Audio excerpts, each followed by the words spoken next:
Hey guys, good evening. So, update lang tayo dun sa double bell na BSR10 yung pinadala kahapon. Ayan.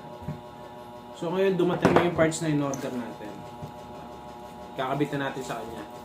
So, akala ko by Monday pa darating. So, medyo napaaga. So, ito siya, yung sear. So, yun. Ito.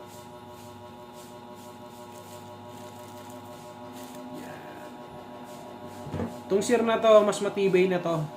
Kaya na rin ito yung matitigas sa spring kung sakali mag-upgrade ka para tumaas yung FPS.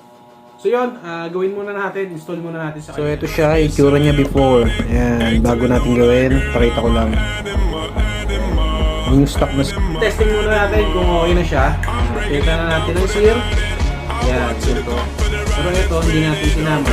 So yung stock pa rin ginamit natin. Medyo mas malaki kasi.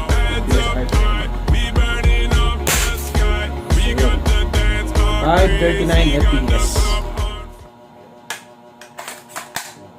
Napakalambot niya na itas ha. Malambot din siya ibalik. Effortless siya.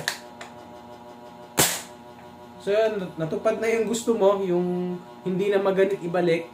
Malambot na rin ikas ha. Malambot na rin ibalik. So yun, pwede na to sir bukas pa-pick up. Thank you.